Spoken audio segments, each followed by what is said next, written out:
শহীদ হাসানুল বান্নার কথা, যা শুনলে আপনাদের হৃদয় ছুঁয়ে যাবে।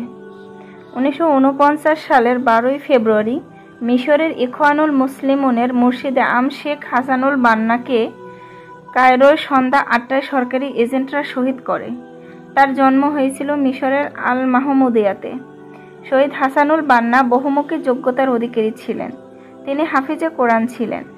আরবি ভাষায় 19,000 কবিতার লাইন মুখস্থ ছিল। আরবি সাহিত্যের অনেক মূল্যবান অংশ মুখস্থ রাখতেন। ছাত্র জীবনে সব সময় মেধার পরিচয় দিতেন। প্রথম এবং দ্বিতীয় হতেন। হাসানুল বান্না বড় সত্যবাদী ও পরহেজগার ছিলেন। নিজের দিনদারি প্রকাশ করা পছন্দ করতেন না। একবার এক সংবাদপত্রের ফটোগ্রাফার তার নামাজ পড়া অবস্থায় ফটো নিয়ে নেয়। তিনি তাকে তা প্রকাশ করতে নিষেধ করলেন।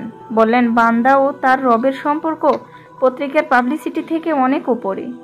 তিনি সময়ের খুব দাম দিতেন। 1 সেকেন্ড অপচয় করা পছন্দ করতেন না।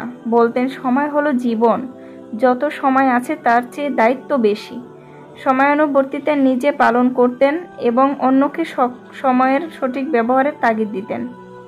যারা ইসলামী দাওয়াতের কাজ করেন তারা সাধারণত নিজের ঘরের দিকে সময় দিতে পারেন না। বেশিরভাগ সময় ঘরের বাইরে দাওয়াতি কাজে ব্যস্ত থাকায় পরিবারের লোক তাদের শিক্ষা থেকে বঞ্চিত থাকে। হাসানুল বান্না এ ব্যাপারে আদর্শ ছিলেন। নিজের সন্তানদের প্রত্যেক কাজের উপর নজর রাখতেন এবং সমস্ত তথ্যের রেকর্ড রাখতেন। তিনি প্রত্যেক সন্তানের জন্য আলাদা ফাইল রাখতেন।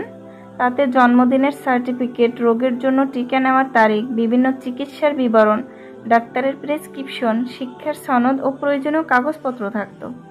তার ছেলে আহমদ সাইফুল ইসলাম শেখ হাসানুল বান্না সম্পর্কে বলতেন যে, আব্বাজান আমাদেরকে সরাসরি কোনো কাজের হুকুম করতেন না, বরং এমনভাবে বোঝাতেন ফলে তিনি যা চাইতেন না আমরাও সে কাজ করতাম না। একবার তার অফিস থেকে কয়েকটা সাদা কাগজ লেখার জন্য বের করলাম। তিনি যখন জানলেন তখন আমার জন্য অনেক কাগজ এনে দিলেন, যেন তিনি বলতে চান যে আমার অনুমতি ছাড়া আমার অফিস থেকে কিছু নেবে না। একবার আমার বন্ধুরা সিনেমা দেখার জন্য আমাকে নিয়ে যাওয়ার জেদ ধরল। আমি আব্বাকে বললাম। তিনি কয়েক মিনিট আমাকে বুঝিয়ে দিলেন যে সিনেমা যাওয়া ও ফিল্ম দেখা একটা ফালতু কাজ। সেদিন থেকে আর সিনেমা দেখতে যাই না। হাসানুল বান্না হাফিজ হিসেবে রমজানের তারাবির নামাজ পড়াতেন। দিনের বেলা যখন কোরআন তেলাওয়াত করতেন তখন সন্তানদের কাছে বসে কোরআন শোনার জন্য বলতেন, যাতে তারা কোরআন শুদ্ধ করে পড়তে পারে। তিনি বাড়ির কাজের মেয়েদের শিক্ষার দিকেও খেয়াল রাখতেন। তার বড় মেয়েকে তাগিদ করতেন যাতে সে কাজের মেয়েদের লেখাপড়া শেখায় অথবা তাদের পাড়ার নাইট স্কুলে পাঠায়। তিনি নিজের বংশ, শ্বশুরবাড়ির নিকট ও দূরের আত্মীয়দের খোঁজখবর রাখতেন এবং সময় বের করে প্রতিবেশীদের বাড়িতে যেতেন। হাসানুল বান্না খুব বিনয়ী ছিলেন। ট্রেনে সফর করলে সবসময় 3rd ক্লাসে বসতেন। 3rd ক্লাসে কাঠের বেঞ্চ থাকতো।